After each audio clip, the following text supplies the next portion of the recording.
encuentro se ha denominado la caducidad de instancia y el impulso procesal compartido, y estará a cargo del doctor Horacio Guillermo Bliss. Este encuentro va a tener una duración aproximada de 2 horas. A las 18:40 aproximadamente vamos a habilitar un espacio de consultas, quizás sea antes. Allí van a poder realizar todas las consultas que quieran, solicitando la palabra, o bien levantando la mano para respetar un orden de prioridad en las preguntas. El link de asistencia también lo vamos a compartir a esa hora aproximadamente, cuando empiece el espacio de consultas. Bueno, esto en cuanto a las cuestiones técnicas. Paso a leerles un breve resumen del currículum del doctor Bliss. El doctor Horacio Guillermo Bliss es abogado litigante con 27 años de profesión independiente, miembro del Tribunal de Ética del Colegio de Abogados durante el periodo 2016-2018, miembro de la comisión redactora del nuevo Código Procesal Civil y Comercial de la provincia de Tucumán, sancionado por la Ley 9531, jurado por el Estamento de Abogados en el Consejo Asesor de la Magistratura, docente de la Cátedra de Derecho de las Obligaciones Civiles y Comerciales de la Facultad de Derecho y Ciencias Sociales de la UNT. Bueno, le vamos a dar la palabra al doctor Bliss, que es el protagonista de esta tarde. Bienvenido, doctor Bliss, en el nombre del Centro de Especialización y Capacitación. Bien, muchas gracias, Constanza. Bueno, bien, y buenas tardes a todos. Por ahí veo muy poquitos en la pantalla, pero con lo pasado así rápidamente hay muchos nombres conocidos y muchos que los ubico de tribunales. Y bueno, y no deja de ser un halago para mí poder dar que me hayan propuesto que de esta charla, porque sería una charla, acá en el Centro de Capacitación Judicial, ¿no? O sea, es como un público muy calificado el que considero, así que es un gusto realmente estar acá. Bueno, el tema que me han pedido es la caducidad de instancia y el impulso procesal compartido. Ya vamos a compartir, vamos a ver. No sé si están viendo la filmina. Sí, perfecto, señor. Perfecto. Bueno, ese sería el tema, que yo la tengo acá a la par, así que me van a ver que hago así, porque son dos pantallas. Digamos, es un tema como puntual, acotado, caducidad de instancia e impulso procesal compartido. Pero es un tema importante, obviamente, ¿no? Por eso estamos acá. Pero antes de abordar ese tema, sí me parece muy importante una necesaria introducción, digamos, para que ustedes se ubiquen un poco de qué estamos hablando o de qué se trata este nuevo Código Procesal Civil y Comercial de Tucumán. Miren, esto es así.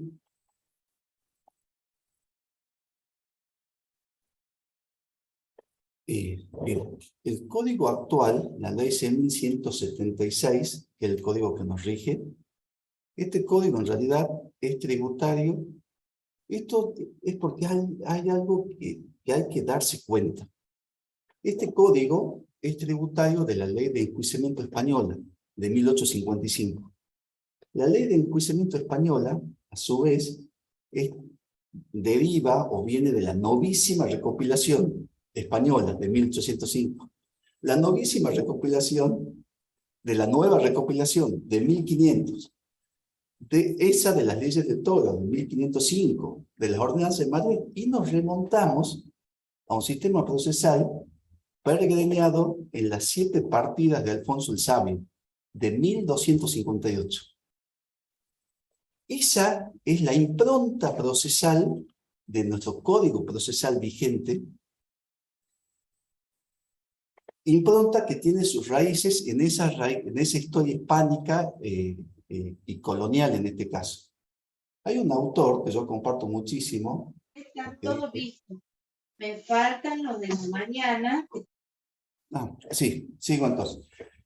Hay un Gracias. autor que dice que, digamos que hay que es Sergio Lepera, que él dice que, digamos, hay un cepo colonial o hay una tradición colonial que es tan fuerte en lo procesal que ha resistido la sanción de la Constitución Nacional. O sea, en el siglo XIX hemos dictado una Constitución Nacional de avanzada, que reúne los mejores principios que había de Occidente en ese momento, los principios de la Ilustración, y que son las bases de la democracia moderna en realidad: razón, igualdad, libertad.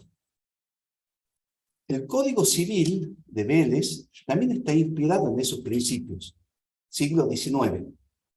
Y nosotros hemos seguido aplicando los derechos consagrados por la Constitución Nacional y sobre todo la economía patrimonial que dan los códigos de fondo, que la dan con una concepción claramente que responde a esas ideas de igualdad y de libertad y de iniciativa privada y de desarrollo y de prosperidad en base a eso, con un sistema procesal que no tiene nada que ver con esos principios, que viene, como les digo, de la tradición hispánica de 1200, podemos poner como punto inicial.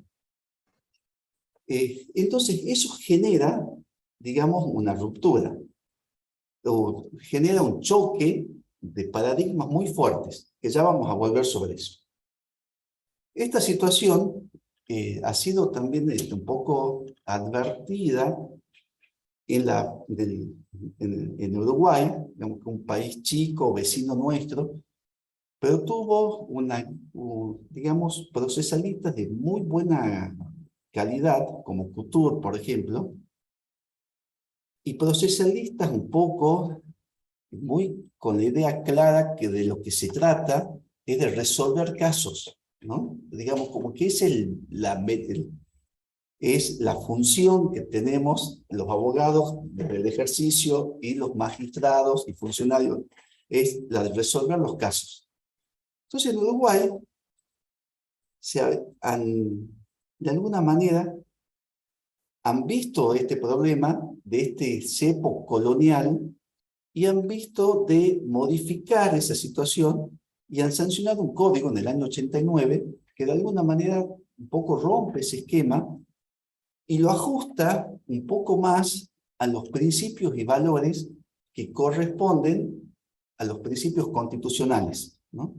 Eso lo hizo Uruguay en el año 89. Bueno, después España también lo hizo en el 2000, por ahí en Europa también hubo un movimiento por otro lado. ¿Cuál es un poco el kit o cómo está armado el sistema yo le digo colonial, pero por los antecedentes, ¿no?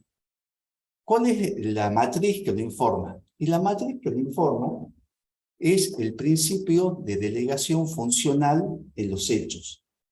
Es decir, las cosas se hacen como si fuera el juez el que las hace, pero no las hace el juez, porque es como si las hiciera. Entonces el juez por ahí está limitado a firmar los despachos, a firmar las sentencias, sin tener un conocimiento de las partes o de la problemática del caso a medida que se va tramitando. Entonces, lo que han planteado en Uruguay es que un sistema procesal acorde a una democracia constitucional se tiene que regir por un principio opuesto al de la delegación funcional en los hechos. Y ese principio opuesto es el principio de la inmediatez. Es decir, que el juez esté presente desde el inicio mismo del proceso, que conozca las partes, que participen en las pruebas, que escuchen los alegatos y que dicte la sentencia, ¿no? Es un cambio rotundo. Además, en un marco de publicidad, ¿no? Ya vamos a llegar a cómo está organizado. Bueno, entonces, la antinomia no es, como por ahí se puede escuchar, un sistema oral versus sistema escrito, porque los dos son soportes de actos procesales en realidad. Y el código vigente tiene algunos actos orales, y el código nuevo tiene actos escritos. La antinomia en realidad es inmediatez versus delegación funcional en los hechos. Esa es la antinomia de los dos paradigmas un poco que están en pugna, y que un poco el código nuevo, el código, la ley 9531, es la que adopta definitivamente el sistema de la inmediatez. El tema, lo que, digamos, este dibujo, esta foto, requiere algo que un poco, esto es más desde mi experiencia personal, digamos, uno, sí, como que estamos todos entrampados, de alguna manera, en el sistema procesal, ¿no? Que hemos tenido. Yo estoy hablando ya un poco lo que era de aquí hace un tiempo atrás. Hoy ya hay cambios muy rotundos. Y estamos entrampados y pensamos que es de la naturaleza, hablo ya por los abogados, ¿no? Que es de la naturaleza de las cosas, presentar un escrito en tribunales, presentar la demanda, la contestación o lo que fuere, después ir a las audiencias de testigos. Digamos, las audiencias de testigos, o sea, la sensación que uno tiene como abogado es que no hemos estudiado para esto. Es decir, no hemos estudiado, ni el derecho puede ser esta cuestión de limitarnos a presentar escritos. Hay unas audiencias de tribunal, audiencias de testigos, que siempre me han parecido, pues yo pensé que había cosas que había que mejorar desde el lado profesional. Siempre me han parecido un poco absurdas las audiencias de testigos. Porque esto de llevar, y algunas cosas, bueno, ya les cuento con más detalles, pero ¿qué es lo que me parece absurdo? O que siempre me pareció absurdo. Es decir, ir con un pliego ya escrito de las preguntas. En la audiencia la toma un audiencista que por más preparado que esté, tiene que el testigo hablar y escribir al dictado para que el audiencista pueda seguirlo. Cuando uno quiere hacer preguntas, como yo digo, a veces tengo que haber leído antes un código un tratado de lógica para decir, no, esta pregunta que usted me hace no es una pregunta, no, es una ampliación, porque yo como abogado del actor puedo hacer ampliaciones, pero no puedo preguntar nuevas preguntas, no puedo hacer repreguntas. Entonces tengo que definir si la pregunta que estoy haciendo es una ampliación, una aclaratoria o ampliación de la que ya contestó el testigo, o si es repregunta. A veces la diferencia es medio sutil, pero sutil de vicio, porque en realidad lo que se trata es que el testigo pueda exponer con claridad qué es lo que ha pasado, ¿no? Después también me ha tocado presenciar situaciones de que discusiones con el colega, porque el testigo dijo una cosa y en el acta se puso algo que no es lo que el testigo dijo. Entonces hay que discutir si lo que el acta decía es lo que el testigo dijo o no. Todo esto, además, lo hacíamos en un espacio, en la sala de trabajo del juzgado, con todos los compañeros trabajando en las distintas oficinas, en los distintos escritorios, que no sé cómo pueden por ahí concentrarse con tanta gente a la par hablando, parados nosotros, obviamente, digamos, bueno, y el acta la imprimíamos, se la leía, si había algún error se lo corregía, nos llevaba mucho tiempo, bueno, ustedes saben mejor que yo, lo que lleva a veces hacer el acta, imprimirla, que esto no era, que si va, y después la firma, y uno cuando firma deja un espacio para que firme el juez, como si el juez estuvo presente, cuando el juez no estuvo presente. Y después la secretaria, que es fedataria pública, firma diciendo que eso es así. Digamos, si uno lo coteja con algún artículo del Código Penal, rápidamente detecta una falsedad ideológica desde el punto de vista del juez, del secretario, y nosotros como abogados, que bregamos por el derecho, firmamos sin ningún problema. Es decir, lo tenemos naturalizado, lo teníamos naturalizado. Pensamos que eso es un poco de la naturaleza de las cosas y que eso debe ser así. Bueno, pero ya vamos a ver que eso no debe ser así. Eso es producto de una tradición colonial o tradición colonial, española o continental, si lo queremos llamar, que no ha pasado, no había pasado, hoy ya pasó, pero hasta hace poco no había pasado por dos revoluciones importantísimas. Por la revolución digital, ni por la revolución de mayo, digamos así. Ni siquiera habíamos podido ajustar nuestras normas procesales a los principios y valores después que nos organizamos de la Constitución Nacional. Entonces estamos acá, la idea, que ya, por suerte, esto ya está la idea germinando y ya hay cambios que se están dando, pero nos tenemos que dar cuenta, es decir, por ahí nos cuesta a los abogados que toda la vida hemos pleiteado de cierta forma cambiar, pero hay que darse cuenta que la manera en que venimos pleiteando realmente no es la mejor manera y que de hecho el sistema judicial nuestro es, estoy hablando un poco quizás ya no exactamente en la actualidad, pero funciona mal, pero no funciona mal porque los jueces no trabajen, no funcionan mal porque los abogados sean irresponsables o negligentes o vagos, no, funciona mal porque el sistema, el esqueleto con el que está armado es absolutamente anacrónico. Ese es el problema de fondo que tiene el derecho procesal, desde mi perspectiva por lo menos. Bueno, entonces, el nuevo Código Civil y Comercial de Tucumán, sancionado por la Ley 9531, pretende romper ese cepo colonial que yo les decía y pretende ajustar nuestro sistema de justicia a los principios y valores propios de la democracia constitucional moderna, ¿no? Y por ese motivo, lo que hace es simple, entre comillas, ¿no? Erradica el paradigma que hemos estado informados desde que somos nación de la delegación funcional en los hechos, lo erradica del código, lo saca del código y en cambio pone el principio de la inmediatez. Entonces, bueno, esta imagen es para representar que de alguna manera se pretende que el código represente los ideales también de la, digamos, de esta ruptura de la libertad, que es romper las cadenas, las cadenas de... Y es la tradición un poco esta hispánica que les decía. Bien. ¿Cómo empieza el código? Empieza con una parte preliminar con principios. Entonces hay un principio 8, mediación. Dice, tanto las audiencias como las diligencias de prueba que así lo permitan, se realizarán por ante el juez, quien no puede delegarlas en otros funcionarios bajo pena de nulidad absoluta, salvo cuando la diligencia deba celebrarse en otro territorio cuando se medió.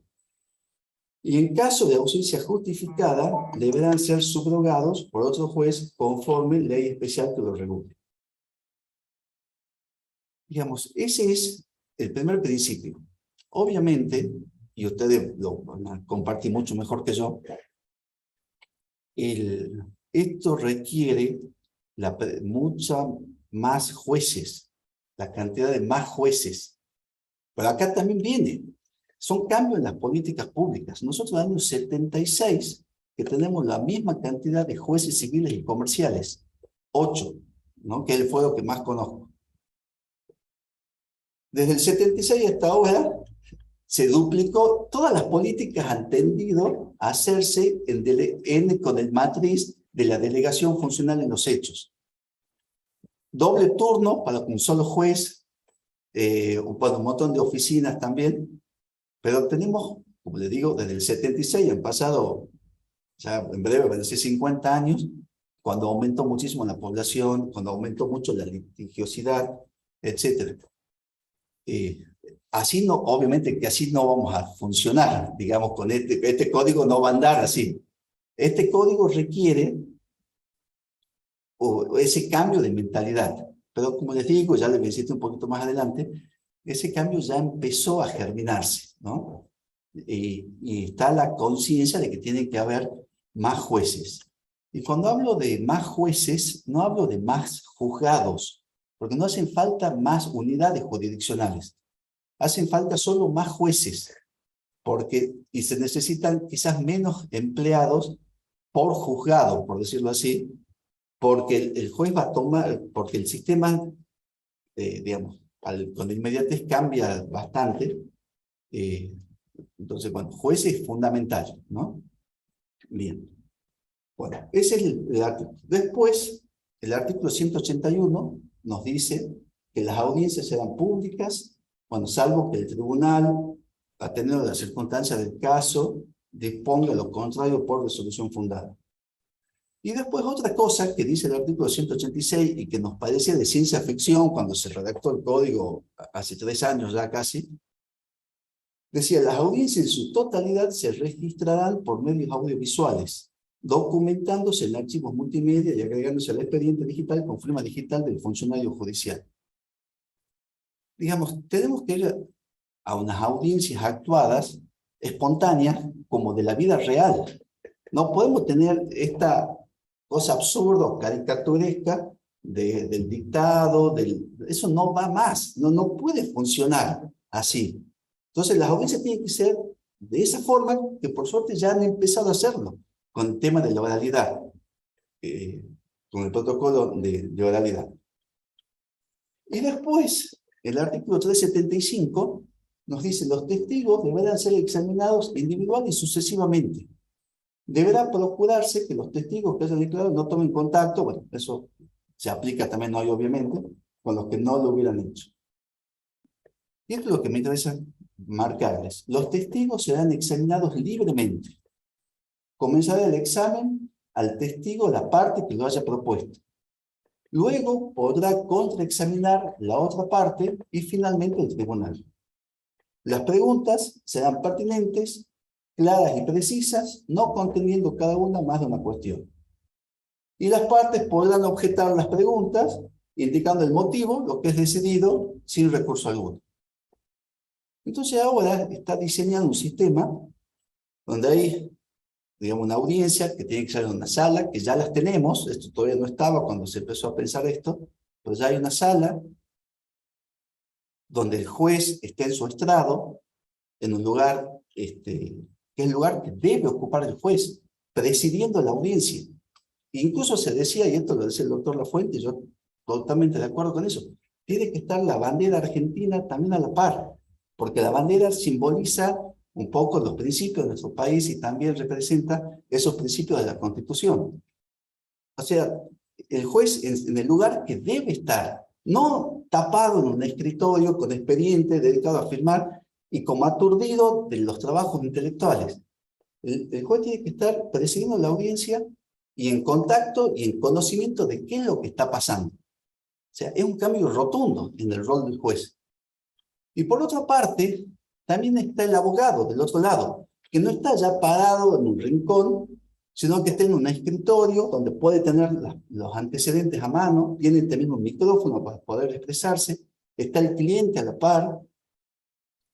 Bueno, es otro marco de la audiencia, totalmente diferente a lo que venimos o a lo que veníamos teniendo desde que empezamos como nación independiente hasta hace octubre del 2018, que creo que empezó la oralidad.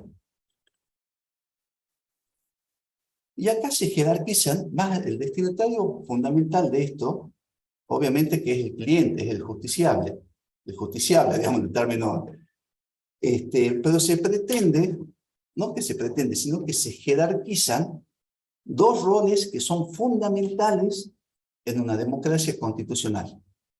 Y esos roles son, por un lado, se jerarquiza el rol del juez como un director del proceso. Y también se jerarquiza el rol del abogado. Pero ya el abogado entendiendo en el cabal ejercicio, un poco lo que da la ley, el artículo primero de la ley 5480, que dice el cabal ejercicio de su función social, o sea, tiene una función social al servicio del derecho y de la justicia. Y por ese motivo, y ya paso acá, donde también una democracia constitucional, bueno, esto por ahí también tiene que ver mucho el rol que juega el abogado. Nosotros, siempre lo digo, en la época mía de estudiante, nos enseñaban mal en la facultad, en aquella época, cuál era el rol del abogado, porque nos decían, el abogado tiene que maximizar la situación de su cliente. El otro abogado maximiza la situación de su cliente y el juez pone el justo equilibrio. Pero en el medio hay 3, 4 o 5 años de pleito. En el medio, las expectativas que le hemos dado al cliente las cree como ciertas, entonces cualquier cuestión menos es fracaso. Hay costas procesales, digamos, no es una solución acorde. El juez, y después cuando estuve en el colegio de abogados, que eso es una cuestión que digo, los abogados teníamos que saberlo a esa material. Tuve contacto con el reglamento interno del colegio de abogados, donde da las pautas que debe tener un abogado para el ejercicio. Y habla, ser moderado, digamos, moderado con el adversario, respetuoso con el adversario, respetuoso con el juez, buscar la solución de los conflictos, bueno, obviamente responsable, etcétera, etcétera. Pero es un perfil totalmente distinto. Es un perfil que es el que hoy uno escucha también en estas nuevas cuestiones sobre la función que tenemos los abogados en una democracia constitucional, que es la de pacificar de alguna manera o anudar ese conflicto interno, esa relación conflictiva o conflicto de intereses en donde uno interviene. Entonces, si uno puede solucionarlo a eso, de alguna manera ajustamos el derecho al caso concreto, ¿no? Entonces, por ahí ese es el rol. Entonces, desde ese rol, uno como abogado, obviamente que tampoco somos ingenuos, que acá hay intereses en juego y muchas veces esos intereses se deben defender o dependen de las circunstancias. Pero en líneas generales, y creo que lo que es muy importante, es que uno frente a su cliente, uno se posiciona como si fuera el juez. Porque aparte, amigos, bueno, que no los conozco, o a muchos sí, nosotros los abogados hacemos, o sea, el derecho es una cuestión científica de alguna manera, más allá que siempre puede haber opiniones, pero el abogado puede hacer un juicio predictivo. Uno puede decir, mira, esta demanda, sobre todo yo hablo de civil, que es lo que manejo, esto lo podemos ganar, porque si vos querés prescribir una reivindicación y acreditamos estos extremos, yo ya puedo saber de antemano que tengo posibilidades de ganar con las pruebas que me da el cliente, sobre todo si tengo que contestar demanda. Entonces, en ese rol, uno le puede decir al cliente, mira, acá tenés la razón, acá no la tenés. Si el abogado de la contraparte hace igual, se pueden llegar a los puntos de contacto. Bueno, eso ocurre en el ejercicio de la profesión, nos ocurre eso, y cuando uno contacta con colegas que son la mayoría, que me ha tocado intervenir, tenemos estas visiones parecidas. Por ahí nos pasa que no, obviamente, ¿no? Bueno, entonces, acá hay dos roles que se jerarquizan. El del juez, como director del proceso, y también el del abogado, que debe asistir y llevar ese proceso adelante, y debe ir a las audiencias. Por eso, también se ha puesto, ya en el Código Procesal, el artículo que estaba en la 5480, ahora es como artículo 21 de la ley 9531, que dice que en el desempeño de su profesión, el abogado será asimilado a los magistrados en cuanto al respeto y consideración que debe guardarse. Pero este artículo, que en alguna época estaba impreso en las carteles del carnecito profesional que nos daba el colegio, pero no es para que yo lo invoque frente, o como puede pasar a veces, no en el caso mío, invocarlo frente al empleado del mostrador porque no me quería dar el expediente. Primero, el respeto tiene que ser del mismo, primero que nada tiene que ser del abogado, obviamente, hacia el personal demostrador. Y el personal demostrador también hacia el abogado, pero no porque lo diga el artículo 21 en este caso, o el artículo 5 de la 5480, es porque es persona, digamos, hablamos del respeto como persona. Este artículo no se refiere a eso, se refiere al respeto funcional. El abogado, al respeto funcional en las audiencias, en la aportación de las pruebas, en las objeciones a las preguntas. A eso se refiere. Justo hablaba con Soledad, que está acá, que la estoy viendo acá, ella trabajó con el doctor Gastaminza. Bueno, yo me acuerdo de audiencias que tuve en aquella época con el Código Viejo, con el doctor Gastaminza, que las tomaba él personalmente, que nos hacía pasar en un ambiente de solemnidad y de absoluto respeto a la figura de los abogados, tanto de las dos partes, obviamente. Bueno, ese es un poco a lo que se apunta ese artículo y a qué se refiere, ¿no? Que también es un rol que tiene que ser ocupado por los abogados. ¿Y cómo va a ser ocupado? Igual que va a pasar con los jueces, que ya les digo ahora. Es esto. Tanto a los jueces como a los abogados en este nuevo sistema procesal, una vez que tengamos más jueces y infraestructura y todo eso, se les exige ya un alto estándar, ya de preparación, de formación, de competencia. Ya no podemos ir a las audiencias sin saber, en el caso de los abogados, por lo menos, si vamos a una audiencia tenemos que saber de que, en realidad cuando asumimos el caso, tenemos que saber cabalmente de qué se trata. Y tenemos que investigar, y tenemos que tener las pruebas, y cuando vamos a las audiencias tenemos que saber qué pruebas se van a ofrecer, que no podemos ir a improvisar, ¿no? Aparte tenemos al cliente a la par, y aparte es pública, ¿no? Bueno, y el juez también. El juez ya no está en soledad en su despacho escribiendo una sentencia, ya lo tiene cada las partes, entonces tiene que también, para poder manejar esa situación, tiene que tener un previo conocimiento del expediente. O sea, estamos trabajando ya en competencias, porque como les decía un poco al comienzo, digamos, es otro cambio que se viene. Digamos, la parte académica es muy importante. Y es como esta manera de construir conceptos que sean coherentes entre sí. Pero ese edificio conceptual, de alguna manera es fácil hacerlo, porque es todo abstracto. Lo difícil es, con esas herramientas, resolver casos concretos. O sea, pasar al ejercicio profesional. Por eso el saber hacer tiene más valor, más allá que también es muy valiosa la actividad académica, pero tiene un valor adicional porque requiere los conceptos claros que nos da la actividad académica y requiere la competencia para poder resolver el caso concreto. Bueno, ese perfil es el que va a ver lo que exige de alguna manera este nuevo sistema procesal, tanto a los jueces como a los abogados. Bien. Bueno, entonces en conclusión, y toda esta larga explicación, es para decirles que el Código Procesal Civil, el nuevo Código Procesal Civil de Tucumán, implica lisa y llanamente un cambio de esqueleto. O sea, le hemos sacado ese esqueleto obsoleto que tiene el Código Procesal y le hemos cambiado, le hemos puesto un nuevo esqueleto al Código Procesal de Tucumán.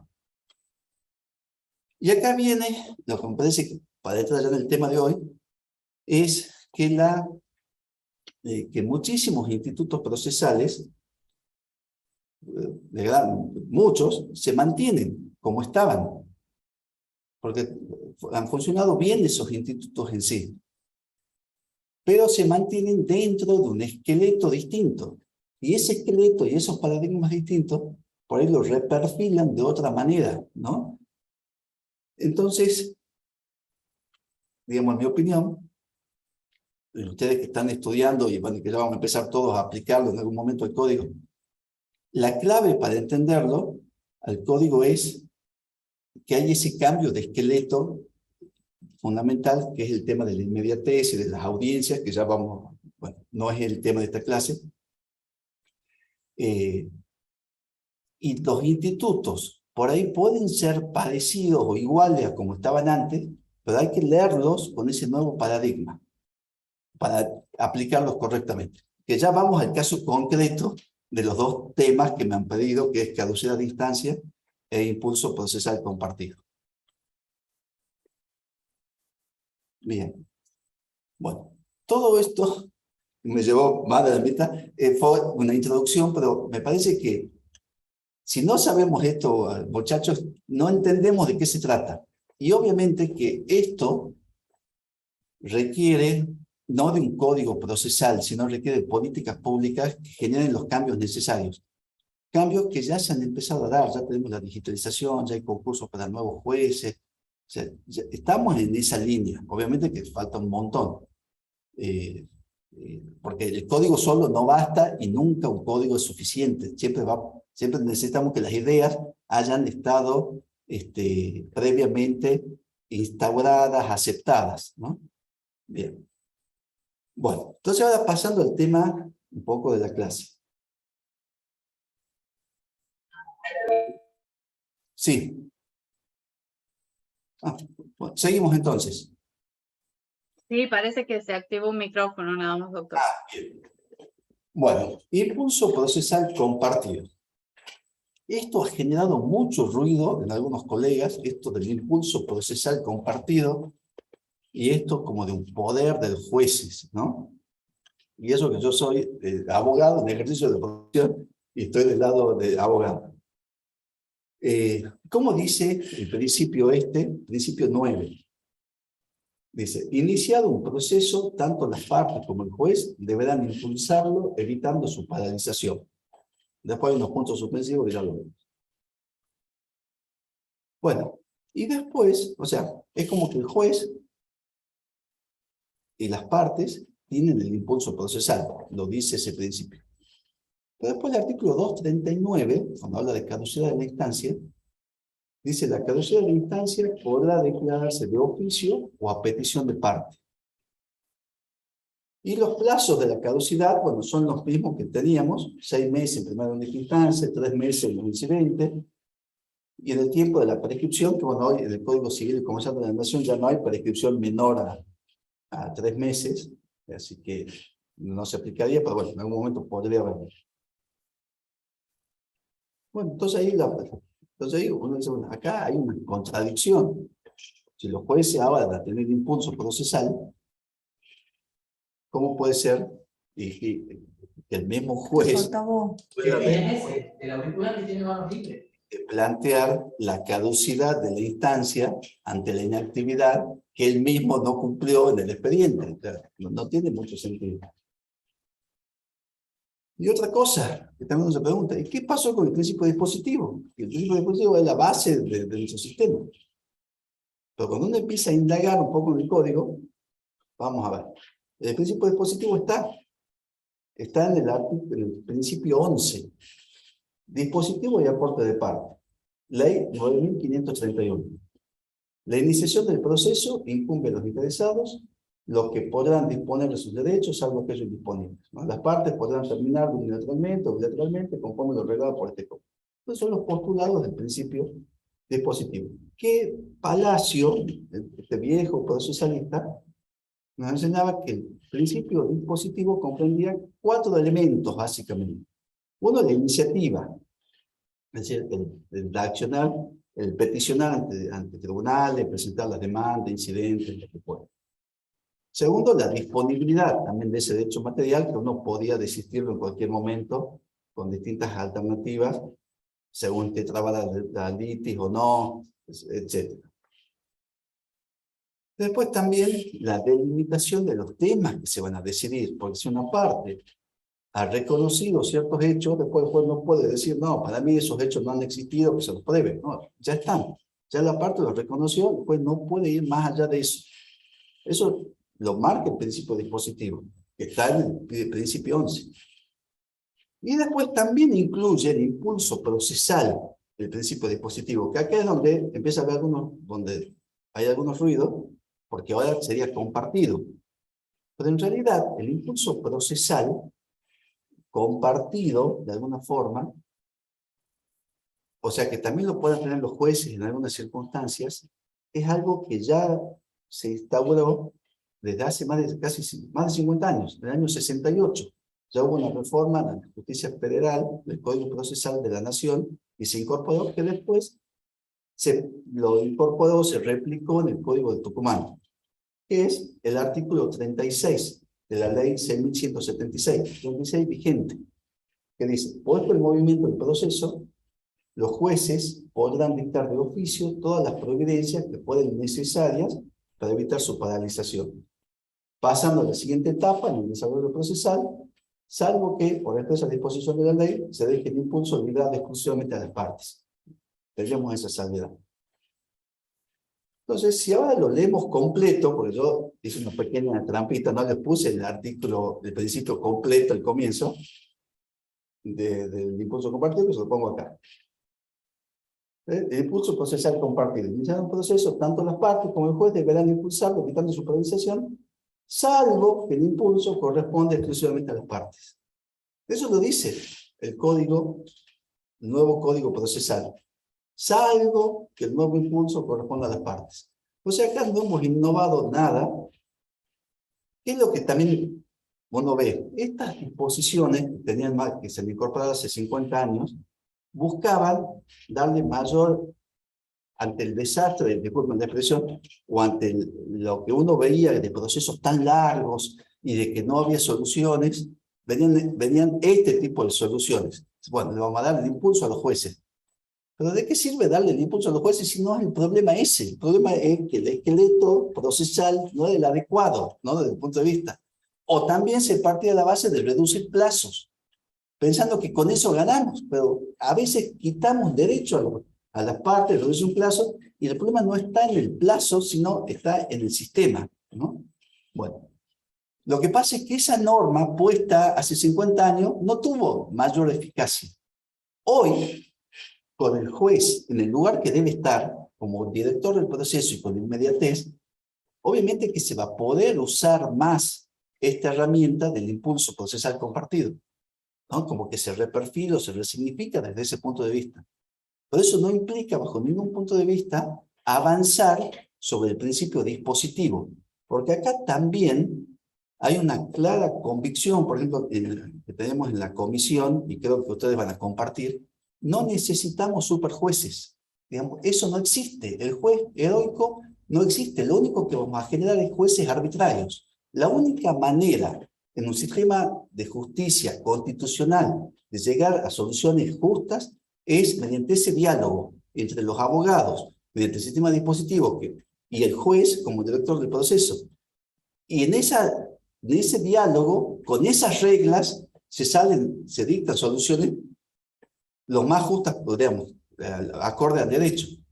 Pero esa es un poco la idea, ¿no?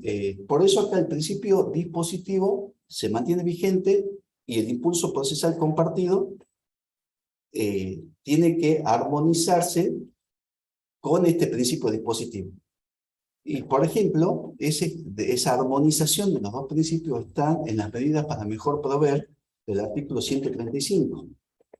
Que dice que los jueces podrán disponer las medidas necesarias para esclarecer la verdad de los hechos, tratando de no lesionar el derecho de defensa de las partes, ni suplir la negligencia, ni romper la igualdad en el proceso.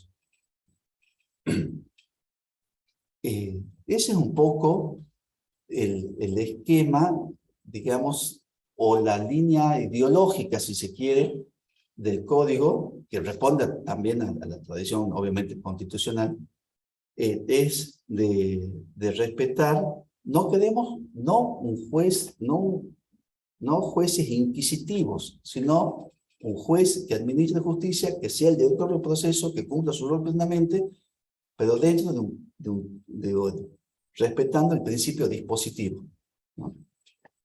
Por eso también se jerarquiza y los abogados debemos cumplir ese rol que de alguna manera nos trasciende, porque uno es un medio de ganarse la vida, si se quiere, pero uno podría ganarse la vida de otra forma, sin necesidad de estudiar tanto.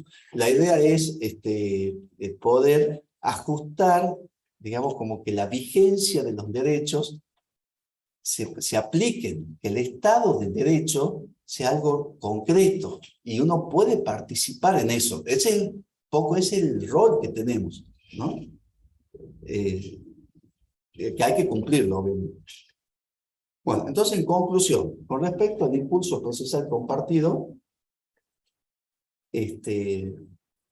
digamos, tiene que ser entendido de manera armónica y complementaria con el principio dispositivo, tal como lo tenemos en nuestro actual sistema. O sea, tampoco es ninguna novedad esta cuestión. Bien. Bueno. El otro, no sé si quieren, si voy muy rápido, o si hay algunas preguntas, o si quieren hacer una pausa. Porque de este lado, yo les comento, de este lado siempre pasa que el tiempo pasa, como que pasa demasiado rápido, uno no se da cuenta, y del lado de ustedes es al revés, ¿no? No sé si quieren hacer... Vamos bien, doctor. Todavía no hay ninguna pregunta en el chat. No sé si alguien quiere habilitar el micrófono, quiere hacer algún comentario, alguna pregunta. Bueno, seguimos entonces.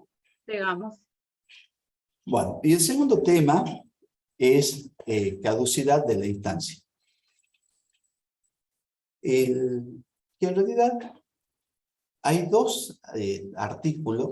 La caducidad de la instancia, y un poco como les decía al comienzo, se mantiene igual. Digamos, el mismo instituto que ya hemos conocido. Ahí alguien se planteaba, capaz que sea un instituto que haya que sacar, porque a veces se frustran derechos por la caducidad de la instancia, y la idea es no frustrar derechos. Pero también es verdad que muchas veces hay expedientes o juicios que han sido mal iniciados, que están mal llevados y que están ahí pendientes, y por ahí la caducidad de la instancia termina siendo una forma natural de decantación, ¿no? Lo que no nos parece es que haya trampas, digamos, en el proceso, que el abogado crea que está instando el proceso y no lo está instando, porque justo ese acto no es impulsorio y toda esa cuestión. Pero al margen de eso, el instituto de la caducidad sí nos pareció importante que quede como una cuestión residual para aquellos juicios. Pero bueno, pero hay dos de ese articulado que tiene la caducidad de instancia. Ustedes lo van a identificar, que es casi el mismo que ya teníamos. Hay dos artículos que sí me parece que necesitan una explicación. Uno es que el artículo 244 de la ley 95/31, que dice, no se producirá la caducidad de instancia, el primer inciso, en los procesos de conocimiento una vez notificada la primera audiencia. Otro de los incisos dice cuando los autos estén para sentencia, ¿no? Pero, o sea, que en los procesos de conocimiento, una vez que esté notificada la primera audiencia, ya no hay caducidad de la instancia. Que ya explicamos bien de qué se trata. Y el segundo artículo, que me parece que requiere de alguna explicación, es el 247, que dice que en los procesos monitorios y en los procesos ejecutivos procederá la caducidad contra la parte que se opusieren a la sentencia monitor. Bueno, vamos a ver de qué se trata eso. Creo que son las dos cositas que pueden tener alguna importancia y que de alguna manera la reperfilan rotundamente al Instituto de la Caducidad de la Instancia. Vamos a los procesos de conocimiento. Una de las cuestiones que se ha hecho, siguiendo también con un poco los lineamientos de Uruguay y de todos estos movimientos de reforma, pero que aparte los compartimos totalmente, es que las estructuras procesales tienen que ser simples. No podemos tener una barbaridad de esquemas procesales según cuál sea el tipo de pretensión. Entonces, si la pretensión no se ajustó a esta, ya no es esta la vía y tengo que perder el juicio o una sentencia o readecuarla. O sea, que sean simples, estructuras simples. Y se han dejado dos estructuras procesales en los juicios de conocimiento. Se sacó la del sumarísimo, pero en realidad la que se sacó en el lenguaje de la ley actual, sacamos el sumario, por decirlo así. El juicio ordinario continúa tal como era una estructura procesal, y la otra estructura procesal la hemos llamado juicio sumario, y es como el juicio sumarísimo actual, digamos, más o menos el esquema. Con dos audiencias, ambos, con una primera audiencia de producción de las pruebas y una segunda audiencia de producción. Esos son los esquemas procesales. Y con algunos procesos especiales, desalojo, prescripción adquisitiva, consumo, lo que se ha hecho es decir, miren, prescripción adquisitiva, el dato importante, lo importante es la prueba testimonial no va a ser suficiente, que es lo que ya lo decía la ley, el plano de prescripción adquisitiva, el informe de dominio y algunas cuestiones puntuales que hace el cartel, indicador como acto publicitario de la prescripción, o del juicio de prescripción, pero los procesos especiales tienen sus particularidades, pero tramitan o por la vía del ordinario o por la vía del sumario. O sea, hay dos estructuras nomás. Y los especiales van o por una o por la otra. Bueno, en este juicio de ordinario se interpone demanda. Primer paso procesal. Un pequeño detalle va de... En la demanda hemos puesto una cuestión que nos parece importante. La demanda debe ser sucinta. Acá, y los hechos narrados cronológicamente dentro de lo posible. Es decir, es como un acto docente, si se quiere. Es decir, el abogado necesita, nosotros como abogados necesitamos presentarle al juez los hechos claramente expresados y documentados. Pero no tenemos que hacer una monografía, ni eso, lo dejemos para la facultad. Esto es más serio que la facultad, porque hay derechos de partes en juego. Entonces tenemos que plantear los hechos con la prueba pertinente. Obviamente que cada abogado previamente encuadrará el caso y probará los supuestos de hechos que corresponden. Pero tiene que plantearlo, no se va a quedar con la norma porque eso ya lo conoce el juez. Entonces, que sea sucinta la demanda. Bueno, de esa demanda se corre traslado a la contraparte. Obviamente, traslado a la demanda. Entonces, ese sería el primer decreto, estando todo en regla. Una vez que contesta demanda, el demandado, sin oponer excepciones, si contesta demanda, se fija, sale ese segundo decreto. Está regulado por el artículo 443. En ese segundo decreto ya se fija la fecha de la primera audiencia. Dice, artículo 443, ley 9531. Contestada la demanda, y o reconvención sin oposiciones de excepciones, el tema de las excepciones estaba previsto en todos los códigos que habíamos visto, comparados. Las excepciones también se las oponían y se las resolvían en esa primera audiencia. Y un poco el que nos hizo ver fue el doctor Lafuente, que ese sistema iba a ser muy complicado en la práctica y que podía llegar a la frustración de esas audiencias, porque si se resolvía por no la excepción, había que regular toda una ingeniería de cómo era la apelación, si era diferido o no. Y la verdad, cuando uno lo ve ya en el hacer práctico, tenía razón el doctor Lafuente. Entonces las excepciones han seguido como están en el sistema actual. Eso eso es una novedad de nuestro código. Tiene muchas novedades con respecto a la otra legislación, porque lo hemos tratado de hacer con la digamos, no hablo por mí, sino de la comisión, digamos, lo más ajustado a lo que uno considera que debe ser, digamos, como asignándose un supuesto saber. Pero bueno, si uno pleitea, se ejerce la magistratura de toda la vida, algo se debe saber de los temas nuestros, por lo menos, ¿no? Digamos, cómo funciona en Tucumán. Entonces, ¿para qué vamos a traer de soluciones importadas que no se ajustan a nuestra manera de ser? Bueno, las excepciones han quedado como el sistema anterior. Entonces, contestada la demanda o reconvención, el tribunal fijará fecha para la primera audiencia. Y acá dice en un plazo no mayor de 30 días. Obviamente que acá chocamos con la cuestión que siempre chocamos, que por más que pongamos 30 días, 5 días, 20 días o 100 días, esto va a depender del calendario del juzgado, de las audiencias que tenga el juzgado, y va a depender de la disponibilidad de recursos. Entonces, obviamente que para que este código funcione necesitamos urgente tener más jueces y organizar un sistema. Pero bueno, esto es lo que dice el código. Bien.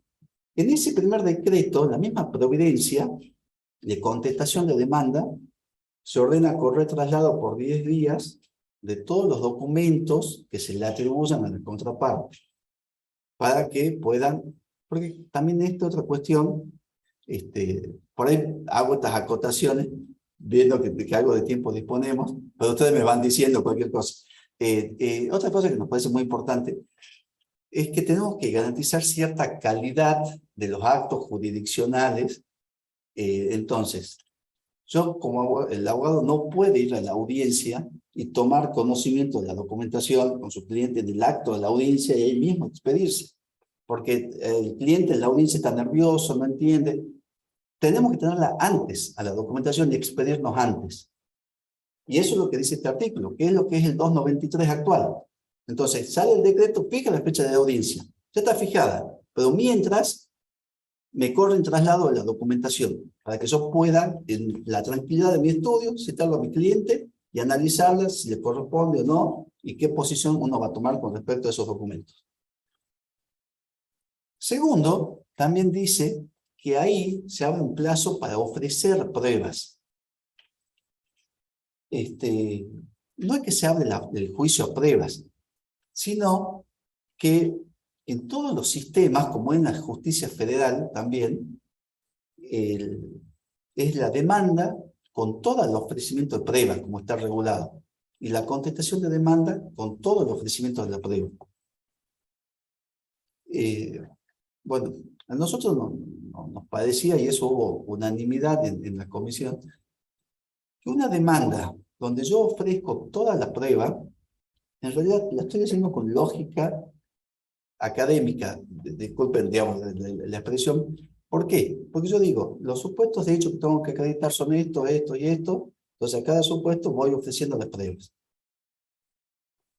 Después el demandado contesta demanda y ofrece toda la prueba,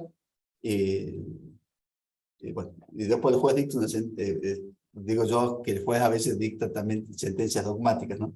Pero, ¿qué es lo que importa acá? Lo que nosotros veíamos. Esto es un diálogo del uno con el otro, porque el derecho es el uno y el otro. Entonces, la prueba que yo tengo que ofrecer pruebas una vez que lea la contestación de demanda, que sepa la posición de la otra parte. Porque ahí se define el tema, la contradicción. Entonces y eso me obliga a una cosa que es fundamental, a leer lo que escribe la otra parte también, obviamente, y a ofrecer prueba pertinente en función de esos hechos. ¿Pero para qué voy a ofrecer prueba de hechos que no han sido contradichos? Eso genera dispendio jurisdiccional, pérdida de tiempo, papelerío, y un trabajo que es de mala calidad, ¿entienden? Al final, porque para que el juez falle como corresponde, tiene que tener un expediente lo más limpio, lo más prolijo posible. Pero si está lleno de papeles, que además lo va a tener que leer para después decir que no correspondía, pero lo tiene que leer antes. Entonces, bueno, por eso hemos hecho este sistema de que mientras se hace la audiencia, me corre el traslado, me da un plazo de 10 días para que yo ofrezca las pruebas. Yo ofrezco mis pruebas, la otra parte ofrece las pruebas, ambos ya hemos leído demanda y contestación, obviamente, y después hemos puesto que tienen que estar esos ofrecimientos de prueba, que a veces nos pasa, que nos costaba conocer las pruebas, algunas veces en los juicios laborales que tienen ese sistema, hago muy poco laboral de todas formas, es que las pruebas las tenemos que conocer antes de la audiencia. Entonces se pone acá que las pruebas tienen que estar puestas a la oficina, los ofrecimientos, por lo menos con 3 días de antelación a la audiencia. Entonces, uno como abogado, uno ya va a la audiencia de producción de las pruebas, con las pruebas que yo ofrecí, y sabiendo también las pruebas que ofreció la otra parte. Porque eso le da calidad al acto de la audiencia. Y además tenemos que ir preparados, tenemos que ir ya habiendo leído las pruebas del otro mutuamente, obviamente, ¿no? Bien, y además otra cosa importante, en ese decreto también el juez informa si va a aplicar la carga dinámica de las pruebas. Que acá hemos puesto el 1735 del Código Civil que da la facultad a los jueces de aplicar las cargas dinámicas de la prueba, pero solo con respecto al factor de la culpabilidad en la responsabilidad civil, que es uno de los factores de responsabilidad, factor de atribución. Entonces, para eso faculta el 1735. Pero el código incorpora, nuestro código del 323, da también la facultad de cargas dinámicas de la prueba. Entonces, si el juez la va a hacer valer, lo tiene que decir ahí, porque para que yo pueda acomodar, digamos, en la audiencia esa situación. Pero ese es otro tema, no me quiero ir de ahí. Bueno, entonces en conclusión, en el proceso ordinario, la posibilidad de aplicación de la caducidad de instancia pasa a ser mínima, porque la caducidad es hasta el segundo decreto. Una vez que el juez decretó la contestación de demanda y fijó fecha de audiencia, no hay más caducidad. ¿Por qué? Porque las audiencias están encadenadas entre sí. Una vez que empezó la primera audiencia, termina esa audiencia y ya se tiene que fijar la fecha, puede haber cuartos intermedios de esa primera, termina y ya se fija la fecha de la segunda audiencia. Y ahí alegato y pasa sentencia. Entonces como que ya hay un curso y que ya no es susceptible de caducar la instancia. Bueno, ahora pasamos al siguiente artículo que puede tener, o sea, la conclusión es, la caducidad de la instancia, esto le digo a los colegas, la caducidad de la instancia sigue, pero el proceso de conocimiento es prácticamente inexistente porque es muy acotado la posibilidad, ¿no? Bien. Después, en el artículo 247, ya habla del proceso monitorio. Él dice que en los procesos monitorios y en los procesos ejecutivos procederá a la caducidad de instancia contra la parte que se opusiera a la sentencia monitoria. A ver, un poco, ¿qué significa esto? El proceso monitorio, digamos, parte de un proceso nuevo que lo incorpora el código, y es un proceso que me parece que está bastante bueno en lo personal, y que además bastante sintonizado con lo que es lo que son las obligaciones, la teoría de la obligación en el Código Civil y Comercial de la Nación. Porque ustedes capaz que se acuerdan cuando han cursado obligaciones, el artículo 505, el 730 ahora, dice que el efecto de la obligación es darle derecho al acreedor para que emplee los medios legales a los fines que el deudor le procure aquello a lo que se obliga. Y a su vez el Código de Fondo nos dice que yo debo acreditar la existencia de la obligación, porque como partimos de un principio de libertad, si yo digo que alguien está obligado, tengo que acreditarlo. Acá está el contrato, acredito la existencia de la obligación. Y la carga de la prueba del pago o del cumplimiento, o de la imposibilidad de pago en su caso, corresponde al deudor.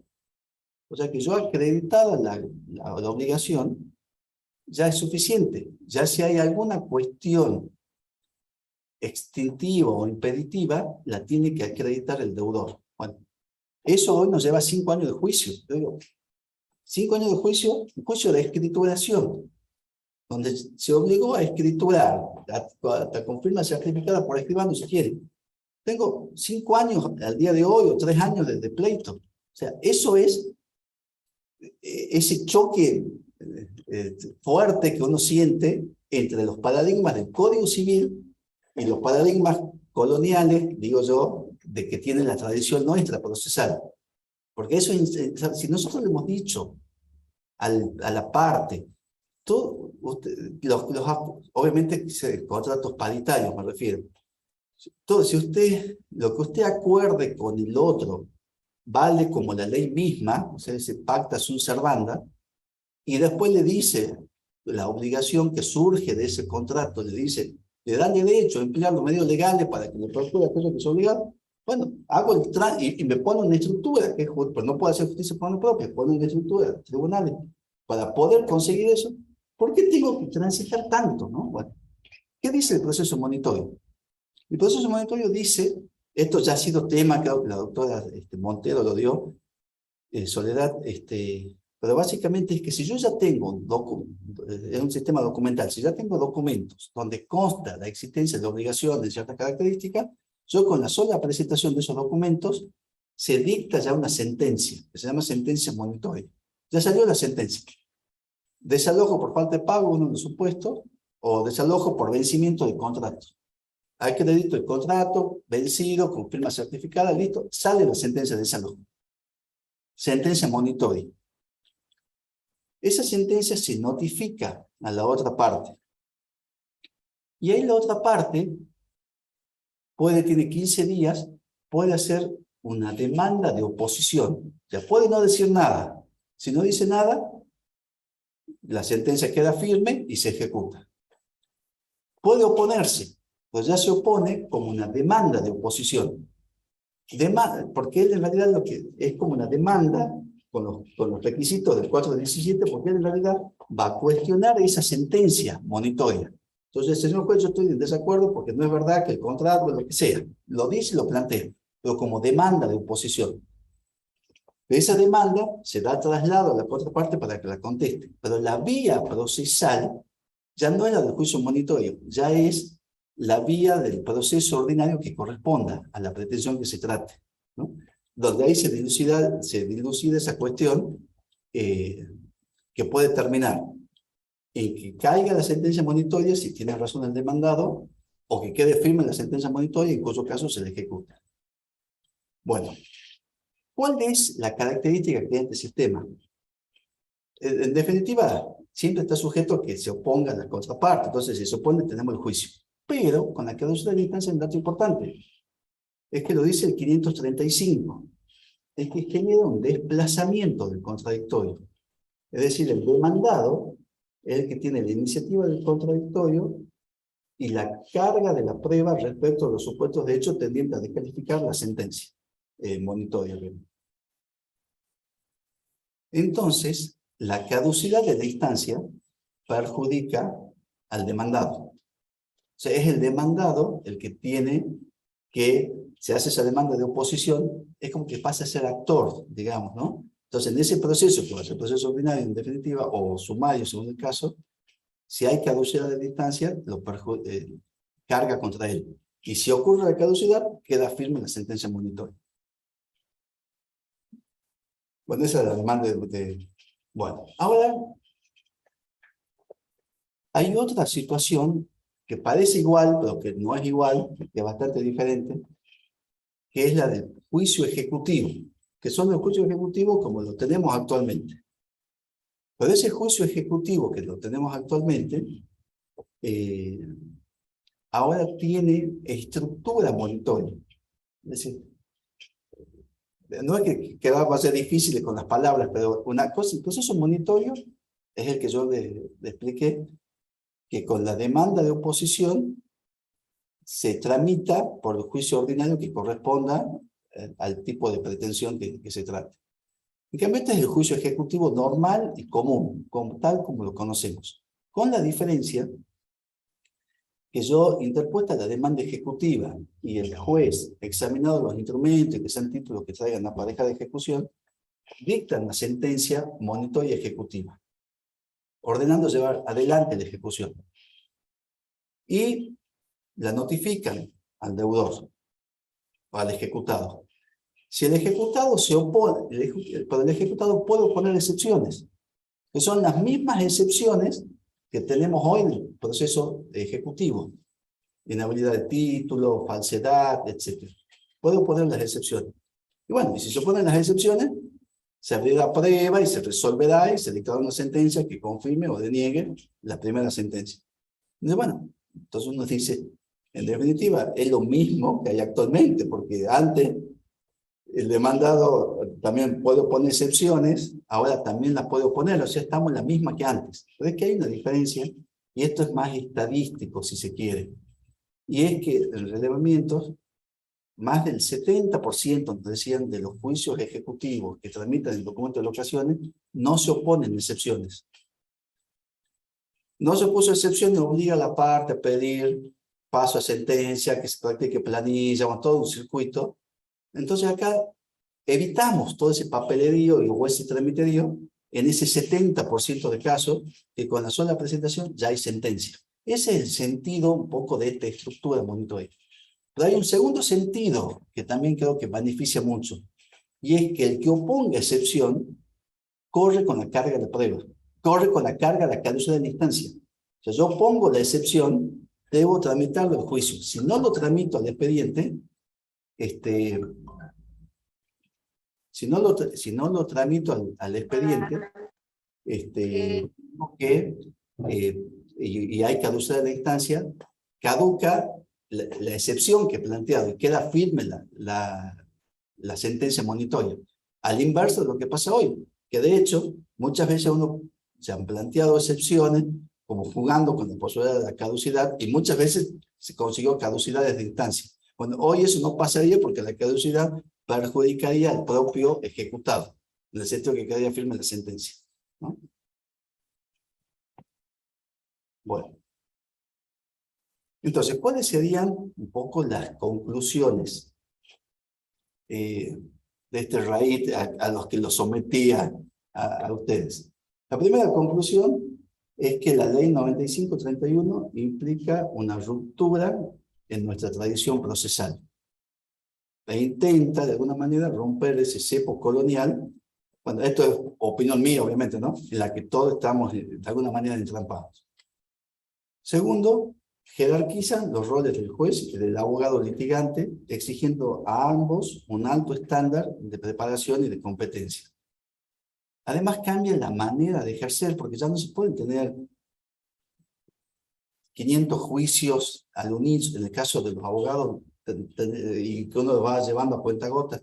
Ahora, cada juicio va a demandar mucho tiempo concentrado, por decirlo así, ¿no? Entonces, porque hay que ir a las audiencias, hay que preparar las audiencias, hay que hablar con los testigos, hay que, bueno, etc. Entonces, como que uno va a tener que tener menos trabajo en simultáneo, como poder resolver una cosa y después pasar a la otra.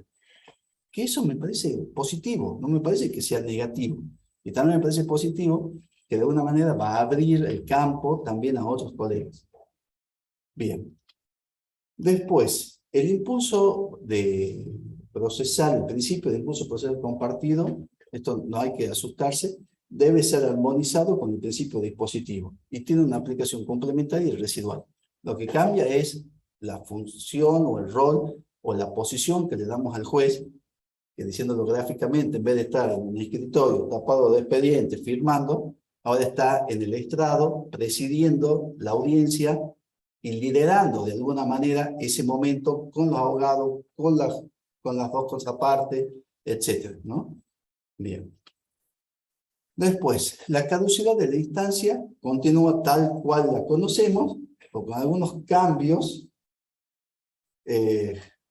bueno, cambios prácticos o cambios que impactan muchísimo en la práctica como consecuencia de esa nueva estructura que tiene el código.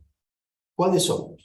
En los procesos de conocimiento y monitorios con demanda de oposición, ¿por qué digo de conocimiento? Ya hemos visto clarito que es hasta la primera audiencia, que ya no hay más plazo de caducidad. Yo le agrego acá monitorios con demanda de oposición. Lo que pasa es que en el proceso de monitoreo, donde hay demanda de oposición, ya tramita por la vía del juicio ordinario, que corresponda. Entonces, nos vamos a un ordinario también ahí. Entonces, en esos casos, con el segundo decreto, que es cuando se contesta demanda, ya se fija la fecha de audiencia, ahí ya no hay más, ya es improcedente la caducidad.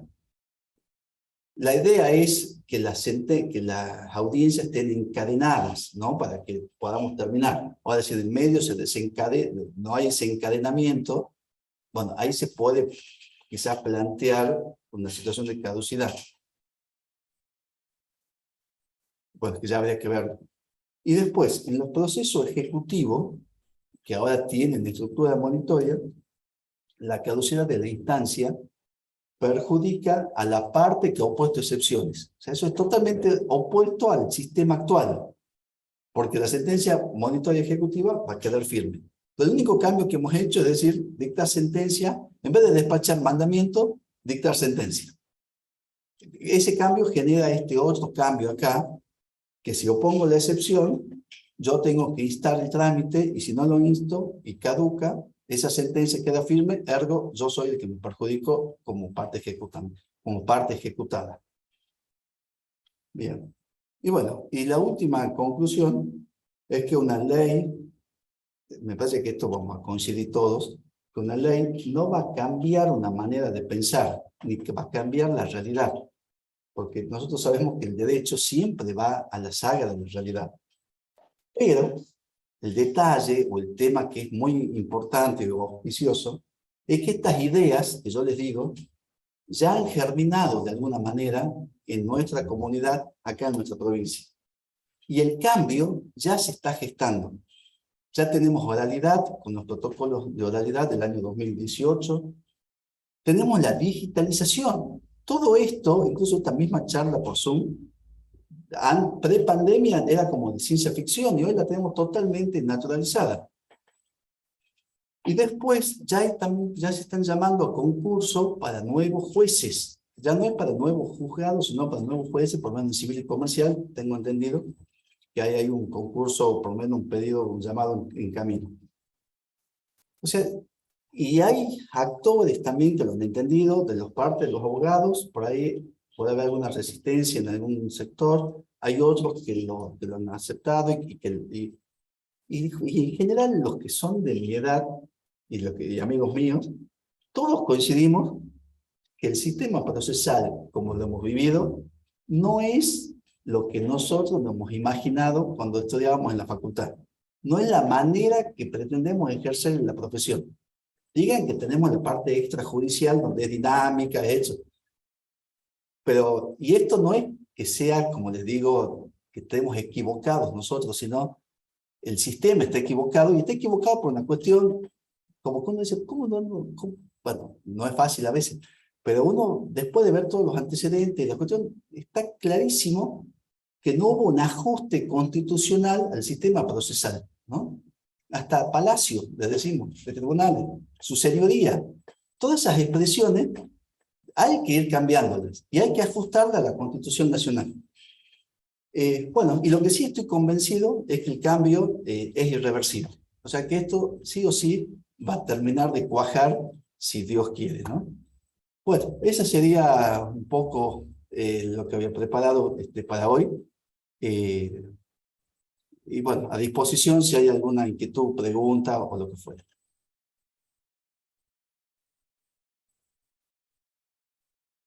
Bien, muchas gracias, doctor. No sé si alguien quiere habilitar su micrófono.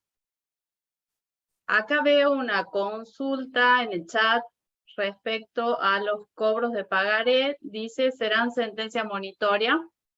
Bueno, bien la pregunta. El tema, sí, sí y no. ¿Por qué? Si es un título que trae aparejada de ejecución, se dicta la sentencia monitoria. Y el pagaré, siempre lo hemos estudiado así nosotros, tiene certeza y es un título que trae aparejada de ejecución. Lo que pasa es que irrumpió el derecho del consumidor y en buena hora en el medio, como para evitar muchos abusos que se generó por esa vía. Entonces, si es un pagaré de consumo, no tiene vía monitoria, ¿no? Si es pagaré común, sí. Doctor Bien. Bliss, Sí. Perfecto. el doctor Pedro Caña te saluda, ¿cómo estás? El doctor, bueno, ustedes ya lo deben saber, él también trabajó acá en la reforma procesal, y es más, en este ámbito, que es el centro de capacitación aquí donde nos reuníamos. Así que, aparte Sí. que somos amigos de toda la vida. Así es. Doctor, le quería preguntar lo siguiente. La verdad que muy pertinente el tema que le ha sido asignado porque tiene que ver con el impulso compartido y el Instituto de la Caducidad de Instancia como mecanismo anómalo de culminación de los procesos. Y usted ha mencionado claramente que el código presenta un nuevo paradigma, que es el que tiene que ver con la inmediatez que se desarrolla a través de los procesos por audiencia. Y la verdad, recordamos, porque hemos estado casi 2 años en la comisión redactora, que no ha sido fácil el debate en torno al principio del impulso procesal compartido, ¿no? Quedan todavía esta suerte de anacronismos que dividen a quienes sostienen a rajatabla y en línea de purismo el principio dispositivo por un lado y el principio de dirección de oficiosidad por el otro. Estoy convencido que se trata de un anacronismo, en ese sentido también lo ha puesto en evidencia el doctor Bliss. Pero además el impulso compartido, y esto era lo que le quería consultar en relación a qué opina usted, tiene que ver con el diseño que se le ha dado al proceso civil, sobre todo a través de una redefinición de lo que es el proceso ordinario y el proceso sumario, en donde a partir de la notificación de la primera audiencia, desaparece la posibilidad de que el proceso pueda culminar por vía de caducidad. ¿Por qué? porque de alguna manera campea en el esquema de audiencia la necesidad de un juez en donde tenga una actividad más oficiosa, sobre todo en el gerenciamiento de la prueba. En cambio, en la etapa postulatoria, probablemente en donde hemos decidido que el principio dispositivo tenga una incidencia fundamental, clave, es en donde creíamos que se podía eventualmente verificar la situación en la cual se producía la caducidad. La consulta es la siguiente, porque todavía quedan resabios que resisten a la oficiosidad del juez, sobre todo en materia de gerenciamiento de la prueba. ¿Cuál es su opinión al respecto? Y en segundo lugar, también quería consultarle, porque bueno, tanto el doctor Bliss cuando participó de la comisión redactora lo hacía en representación del Colegio de Abogados de la provincia de Tucumán, y en ese momento se discutían 3 alternativas en orden a la caducidad. Una de ellas era directamente eliminarlo al instituto, como hace la ley de enjuiciamiento civil español. Otra de ellas era la posibilidad que, como lo hace el Código de la Provincia Procesal de la provincia de Buenos Aires, que el juez de oficio notifique a la parte para que por única vez inte el proceso y darle una suerte de segunda chance. Y la otra opinión era la de mantener el instituto. Y recuerdo que con el doctor Bliss este tema lo hemos consultado con los colegios profesionales, convocando a asambleas y reuniones de especialistas, y me gustaría, si es posible, si usted puede comentar cuál era la opinión general de los profesionales. Gracias, doctor. Bien, bueno, con respecto a este último tema, y después vemos el anterior, sí, había todo un tema por la caducidad de la instancia y distintas posiciones, que las reseñó muy bien acá el doctor Cani. Y bueno, y el tema era qué camino tomar. Y un poco en estas reuniones, como estamos en el Colegio de Abogados, y charlando y escuchando, en lo personal, y creo que a todos después también hemos coincidido en eso, nos quedó esta idea de que el proceso sí necesita como esta vía de autodepuración, si se quiere, porque en la experiencia profesional nos consta, y creo que ustedes desde el lado como funcionarios judiciales, hay a veces que hay demandas que han sido mal interpuestas, que se han perdido el interés y que siguen bollando y dando vuelta, y mientras tanto hay un demandado que sigue afectado por un juicio, con informes de mesa de entrada, de juicio en trámite, que hoy Verás informa también que hay juicios iniciados. Entonces, en esos asuntos donde nos parecía que esto un poco, lo voy a decir, es el doctor Fénix, Marcelo Fénix, él me insistía mucho en ese concepto, y me parece me pareció que era lo más acertado. Lo que sí no queríamos es que haya trampas. Eso es lo que, digamos, porque nuestro proceso está por ahí medio lleno Entonces les pasa a los colegas jóvenes que traban un embargo preventivo y no le inscriben y lo repiten y piden, y en el medio se le caducó la instancia, pero la caducidad de instancia es cuando se perdió interés en el pleito, y acá el colega tuvo interés, ¿no? Entonces esas cosas son las que por ahí, que no han quedado todo resueltas de todas formas, es la que nos podían generar algún ruido. Y en lo personal, porque la idea de sacarla de la caducidad, digamos, podía pasar eso. Hay que tener en cuenta que el estado de la libertad es el estado natural, digamos, de todos nosotros, de todos los seres humanos.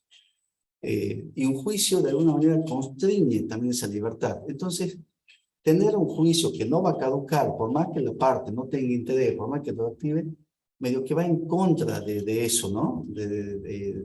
Por eso también existe la prescripción liberatoria, existe la caducidad de derechos, es porque nos interesa, como cuestión de seguridad jurídica, que las partes no estén permanentemente atadas a cosas del pasado. Hay que seguir fluyendo, ¿no? La vida jurídica y la vida misma es así. Por eso la primera idea fue desechada de plano. La segunda idea, que esta un poco nos postulaba mucho, no sé si el doctor Mook dice, no Mook dice, sino el doctor, ya ya no va a ser el nombre, lo que él me decía es la idea de como es en la provincia de Buenos Aires, una notificación, que el juez notifique o que la parte tenga que hacer pedido para que el juez, digamos, como que a la larga no nos parecía muy útil porque nos parece como que si yo recibo una notificación que tengo que impulsar el proceso y no lo impulso, es como medio difícil que ocurra, ¿no? En la realidad iba a ser como advertir esa situación, como que, no, entonces nos pareció que el instituto tal cual como estaba, que cumple ese rol de depurador, nos pareció importante.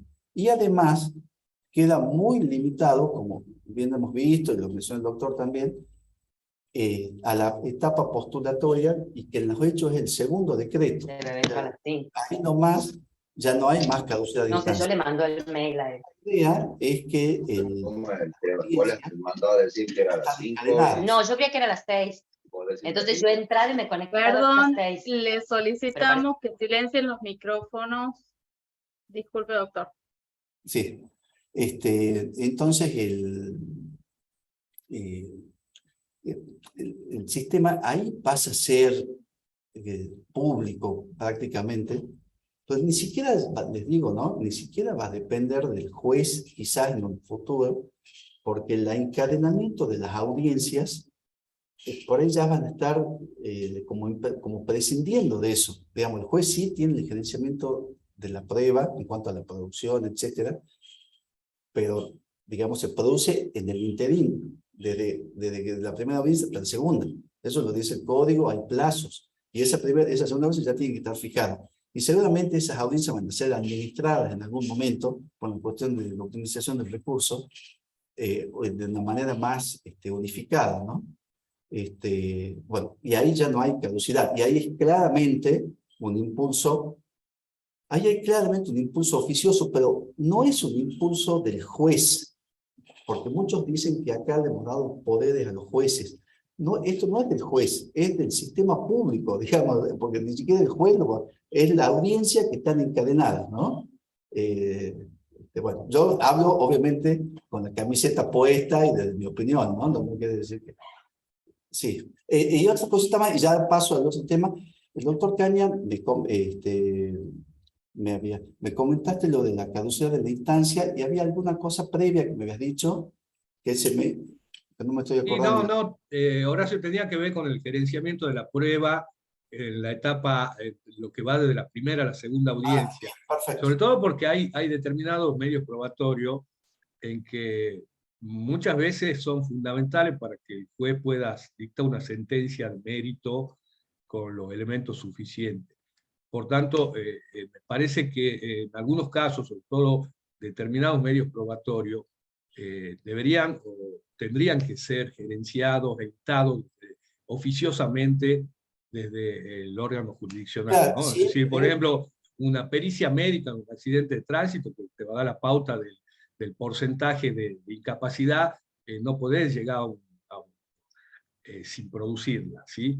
Y lo último que te quería mencionar, doctor, es que vos lo has dicho muy bien, con el tema del juicio sumario. En realidad, en el tema del juicio sumario, que es el sumarísimo actual, la caducidad va a desaparecer no con el segundo decreto, sino con el primer decreto, porque una vez corrido el traslado, presentada la demanda, se fija la primera audiencia para que en la primera audiencia se conteste demanda. Sí, correcto, exactamente. Ahí es menos posibilidad todavía de caducidad. Constanza, no sé si hay Bien, otra. el doctor Víctor Carlos levantó la mano, así que solicito la palabra. Gracias, Constanza. ¿Cómo te va, Horacio? ¿Cómo estás? Buenas tardes. ¿Qué tal, Víctor? Bien, bien. En primer lugar, quería agradecerte, la verdad que ha sido muy clara la exposición, ha sido bastante interesante, porque por ahí yo, digamos, estoy en el foro de familia, y esta cuestión tiene más que ver con, quizás con el foro civil y otros foros, y la verdad que me ha parecido muy interesante lo que vos has planteado en esta reunión, y quería hacerte dos preguntas, Horacio, por ahí capaz que me lo puedas aclarar. En la primera parte, vos hablabas de este principio, yo lo voy a recordar, lo tiene por acá, el impulso procesal compartido, y lo has relacionado con el principio dispositivo. Nosotros en familia hablamos mucho y lo aplicamos mucho el principio de oficiosidad. Entonces por ahí yo quería preguntarte, esa era la primera pregunta, si esto tiene relación con lo que vos has hablado, si es lo mismo, o es dicho en otras palabras, o es algo diferente. Y la segunda pregunta que te quería hacer era el tema de si, ya digamos en general, cuando hablaste en la parte final, de que el código ha sido pensado estadísticamente, ha sido pensado en cuanto a la caducidad, ha sido regulado de determinada manera, pensado estadísticamente. Y hablaste también de la cantidad de jueces. Yo quería saber si por ahí se ha pensado esto de la cantidad de jueces, porque como bien vos lo has dicho, así como en civil, todavía son 8 juzgados, está previsto el concurso para 8 más, que van a ser 16, en familia son 6, y actualmente somos 4, digamos. Y hay 4 juzgados nuevos, de hecho hoy se ha concursado 1, con lo cual serían 10 en total. Entonces esas eran las dos preguntas de Horacio. Bien. El principio, digamos, del impulso procesal compartido, en realidad tiene que ser armonizado con el principio dispositivo, ¿verdad? Que es el que rige en el proceso civil. Y esa fue una de las cuestiones por cuando se empezó en estas charlas y en estas cuestiones preparatorias, la idea era, una de las discusiones era si el Código Procesal de Familia podía ser un capítulo especial del Código Procesal Civil y Comercial, o si debía ser un código aparte. Entonces, los argumentos de peso, y me parece que incontrastables, para que haya un Código Procesal de Familia independiente, eran justamente el que vos planteas, Víctor. El principio del Código Procesal Civil es principio dispositivo con principio oficiosidad, digamos, con el impulso procesal compartido, que ese impulso procesal es salvo, como lo dice el mismo código, salvo que el impulso no depende de la parte. O sea, eso importa del principio dispositivo, por lo menos yo estoy convencido de eso también, ha quedado en el Código Procesal Civil y Comercial nuestro. En cambio, familia requiere oficiosidad por la tarea y por los bienes jurídicos que están en juego.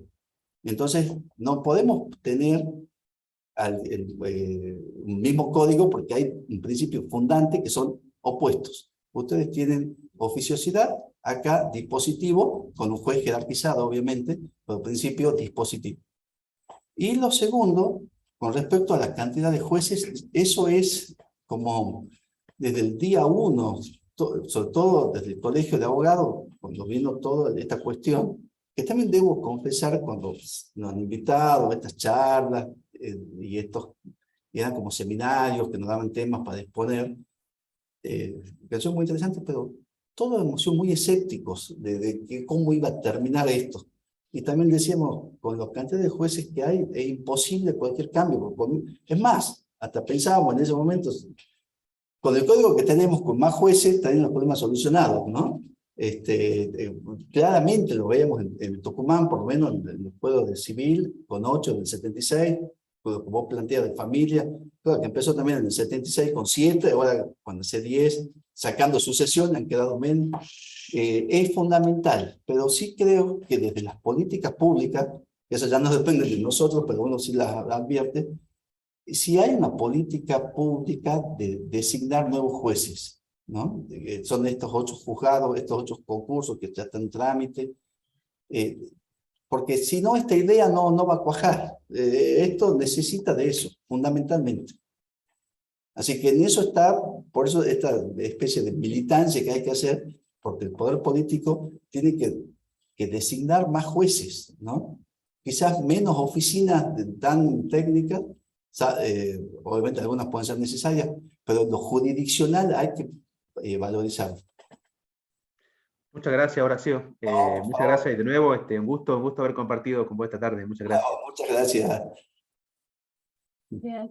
El doctor Díaz Critelli ha levantado la mano también. Sí, hola Horacio. Bueno, te felicito por la exposición, siempre clara y profunda a la vez. Tenés esa capacidad de mezclar y equilibrar. Yo con Adrián, con Víctor y con Pedro somos muy amigos, ¿no? Así que acá me parece que... Por eso yo rompo el protocolo y te trato de vos, porque bueno, nos conocemos desde la facultad. Yo, bueno, no es una pregunta, incluso te saco un poco de tema, pero es algo que vos mencionaste expresamente, y creo que Pedro Caña también hizo alguna mención. El tema de la carga dinámica probatoria, que expresamente se incluyó en el 433, esa advertencia que tiene que hacer el juez, un poco plasmando lo que dice el Código Civil. En realidad es como que vos que estuviste en la comisión, si es que tuviste oportunidad de participar en esos debates, en cuanto a cuál era el argumento de la necesidad de que se plasmara expresamente en el 433 que el juez deba en ese decreto advertir que aplicará esto, que es una regla, ¿sí? Que sabemos que es una regla de juzgamiento, no de valoración probatoria. O sea que si es una regla, está al alcance de cualquiera de las partes, no hay necesidad de advertir o no advertir, está ahí para ser usada. Y segundo, si es de juzgamiento, es el momento de resolver, de dictar sentencia, y no de proveer pruebas. Por eso no entiendo la necesidad de haberse incluido, y sobre todo habiendo dictado un artículo 323, creo que es el 323, que me parece que es incluso más amplio, ¿sí? Le da más facultades al juez para poder distribuir de otro modo las cargas probatorias, y si no podría haber una contradicción si es que el juez no hace esa advertencia del 1735, creo que es del Código Civil, pero después quiere echar mano al 323. Sí. ¿Me entienden? Sí. ¿No se podría llegar a una conclusión? Entiendo, perfecta perfecta la pregunta. Digamos, el 1735, creo que el mismo código lo dice, de que lo debe hacer saber a las partes, por ahí lo tendría que rever, quizás por eso se lo puso. Pero la idea, en realidad, que nos motivaba, y que yo advierto ahora que tendría que ver todo el 323 ahí también, ¿no? ¿Sabe cuál es la situación? Reglas claras, de eso se trata, que reglas claras. Entonces, que yo sepa qué pruebas debo ofrecer. Y yo sé que la carga de la prueba me corresponde, en todo, el principio de la carga de la prueba, lo conocemos. Entonces, todos aquellos hechos que yo invoque en fundamento de mi pretensión, debo acreditarlo. La carga dinámica cambia esa regla. Entonces, no lo voy a acreditar yo, lo va a acreditar el otro. Pero el tema es que, el problema está en que si no se produce la prueba, el defecto de prueba juega en contra. O sea, puede ser, yo te estoy hablando un poco de los debates, ¿no? Es decir, yo no ofrecí esta prueba porque yo estaba honestamente convencido que la carga de la prueba me correspondía. Y resulta que después el juez decidió o consideró que yo estaba en mejores condiciones, o que la otra parte estaba en mejores condiciones, o yo en mejores condiciones de producir cierta prueba, y que no la produje ni la ofrecí, y me perjudica con la falta de producción. Eso es un poco lo que se ha querido, digamos, evitar. Es decir, en ese decreto el momento es, porque yo a partir de ahí tengo que ofrecer pruebas. Entonces, pero ¿qué es lo que pasa también ahí, Toti, que es que es medio difícil, pero que requiere cierta cuestión, hay que ver cómo se da? Es que el juez, si me va a decir que va a aplicar la carga dinámica, yo pienso más en el 323, te digo, ¿no? En el 323, por el 323 procesal, da la posibilidad al juez de poner la carga dinámica. A ver, bueno, todos ustedes son eruditos, pero para repasar, la carga de la prueba en realidad son reglas de cómo tengo que fallar en caso que esa prueba no haya sido producida, digamos. Yo tengo que fallar un caso, el caso que pone el doctor Caña, una incapacidad, me demandan por incapacidad, pero no me han producido la prueba pericial para determinar la incapacidad. Yo tengo que dictar sentencia. ¿Qué hago? ¿La hago? ¿Le doy o no la incapacidad? Bueno, y no le doy, porque la carga de la prueba le corresponde a él. Ahora, si la carga le correspondía al otro, sí le doy, porque la tendré que tener por acreditado. Entonces, ese es el punto no menor en el fiel como criterio jurídico, es decir, qué hechos yo debo acreditar y qué pruebas debo acreditar. Entonces, como esta es una situación excepcional, la carga dinámica, lo normal es la carga común, que la conocemos del 302 de toda la vida. Si va a haber un cambio en esas reglas, la idea es que el juez lo explicite para que el abogado y la parte ofrezcan su prueba en función de eso. Pero eso también nos obliga a una cosa que hay que ver si es materialmente posible o en los hechos, es que el juez cuando dicte ese decreto va a tener que leer demanda y contestación para ver si va, eso por ahí lo veo como en esa etapa, no sé cómo se va a dar, ¿no? Pero apuntaba a esto, a las garantías, que no vaya a ser yo que con la sentencia me entere que debería haber producido una prueba que no lo sabía antes. Ese es un poco el sentido de por qué esa noticia en ese 443. Que releyendo me doy cuenta que ahí tendría que haber estado el 323 también, porque el 323 es lo mismo, con una diferencia. El 1735 solo es para el factor de retribución culpa en el responsable civil. El 323 es para cualquier situación. Y después con el tema de la prueba, ya una última acotación, también se da una posibilidad, que esto también ha sido medio cuestionado, pero yo me parece bien, porque el 323 y el 1735 es carga de la prueba. O sea, sanción por falta de cumplimiento. ¿A quién voy a imputar la falta o voy a hacer cargar la falta de producción de la prueba? Pero en el gerenciamiento de la prueba, en la audiencia de producción de las pruebas, hay un artículo que dice que el juez puede, o sea, cada parte ofrece sus pruebas. Y el juez, sobre las pruebas ya ofrecidas, puede decir, bueno, esta prueba ofrecida, usted está en mejores condiciones de producirla. Entonces, obviamente puede haber una oposición, pero eso es distinto, porque digamos, el que ofreció la prueba es el otro, y yo tendré la carga de producirla. El problema es prueba no ofrecida porque no sabía que la tenía que ofrecer, y que después me perjudica, ¿no? La idea, no sé si se conseguirá o no, pero la idea es que sea el proceso lo más transparente, lo más claro posible, que no haya trampas, digamos, ni sorpresas, para ninguna de las partes, ¿no? Ese es un poco el sentido de ese 443. Bien, tenemos una pregunta en el chat de Ana Astorga. Recién la vi que estaba levantando la mano, ya no sé si está conectada. Yo se la transmito la pregunta igualmente. ¿Quieres habilitar tu micrófono, Ana? Sí, ¿cómo están? Hola, doctor, muchas gracias. Sí, la pregunta iba dirigida más que, había preguntado si es que en los procesos de ejecución de sentencia, de los procesos ejecutivos, que es la parte más grande del proceso ejecutivo, porque la sentencia sale muy rápido, pero la ejecución es la que dura 4 años a veces, ¿no? Si bien es cierto, la ejecución no es pasible de caducidad, la etapa pasa comúnmente que luego de inician una ejecución de sentencia, por ejemplo, para capital, luego para honorarios, entonces transcurre mucho tiempo y muchas veces se paralizan los procesos sistemáticamente y después los reflotan para hacer la actualización de las planillas de intereses.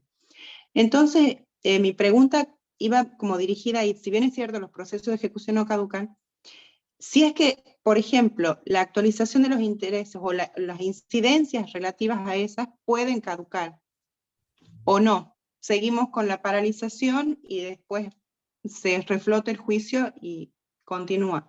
¿Qué posibilidades hay en relación a eso como para hacerlo al proceso más rápido? Bien. Gracias. No, bueno, acá capaz que algunos sepan más que yo de estos temas, pero lo que puedo aportar es que es correcto, una vez que tenemos la sentencia, a partir del dictado de la sentencia, el proceso de ejecución de sentencia no está sujeto a caducidad. Eso sigue igual hasta ahora. Si hay alguna incidencia dentro de esa ejecución, puede estar sujeto obviamente a caducidad. Ahora, el tema de los intereses me parece que está muy vinculada con la ejecución misma. O sea, que entraríamos en esta regla de no caducidad. Ahora, si un expediente ha estado sin trámite y después piden la instrucción de paralizado para hacer una planilla, lo que sí puede haber, pero bueno, tiene que pasar su tiempo también, es la actia judicata, digamos, la prescripción, porque ese es también otro tema, que la prescripción se interrumpe con la demanda. Pero una vez que se dicta sentencia, se reviven los plazos, ya como actia judicata o acción judicial, que es el plazo genérico, que hoy es 5 años. Porque a mí me pasó alguna vez, te cuento en algún estudio, también hace un alto de expediente, pero viejísimo, de 15 años, 20 años, para continuar con los trámites de ejecución.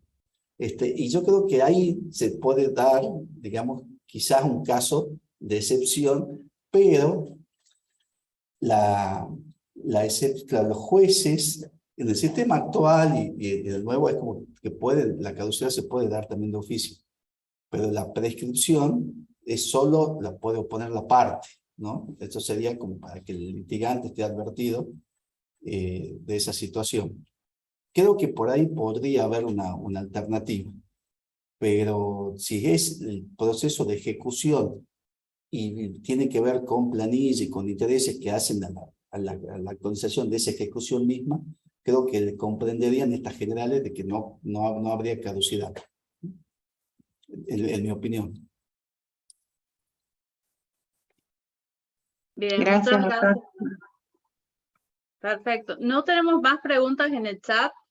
No sé si alguien más quiere habilitar su micrófono. Bien, no, parece que no. Igualmente estamos ya sobre la hora, así que bueno, les vamos a agradecer, les agradecemos a todos los participantes, a los magistrados y funcionarios que están presentes. Especialmente le vamos a agradecer al doctor Bliss por su generosidad para compartir sus conocimientos y su experiencia en esta charla tan amena. Y bueno, los invitamos al próximo encuentro. Bueno, Les doy la palabra al doctor. Bueno, y muchas gracias, y realmente un honor tener un público como ustedes, ¿no? Tan calificado, acá lo veo al doctor Pérez, al doctor Vitar, bueno, a mi manita, bueno, a todos, con que nombre a todos, así que un gusto haber compartido con ustedes esta charla o inquietudes. Más que charla o inquietudes, yo diría como una especie de en esto debo ser sincero, como una especie de militancia, en el sentido que hay que cambiar, o sea, por suerte ya tenemos la sanción de la ley, ya están los cambios hechos, pero yo estoy convencido que esto nos va a jerarquizar muchísimo al rol del juez, el rol del abogado, y los abogados litigantes. Creo que va a ser un placer pleitear, en el sentido que va a dar plenitud, porque uno va a ir con su cliente, no va a tener que explicarle al cliente lo inexplicable, va a ir con el cliente, va a estar ahí, se va a hablar, y cuando se habla y se dialoga en ámbitos, es mucho más fácil que las soluciones también aparezcan, y las chicanas y todas esas cuestiones que estamos tan acostumbrados, también es mucho más difícil que ocurran, ¿no? De plantearse, pues se genera otro tipo de relación, de mucha más calidad. Bueno, no le quito más tiempo y muchas gracias por haber estado ahí, ¿no? Muchas gracias y buenas tardes a todos.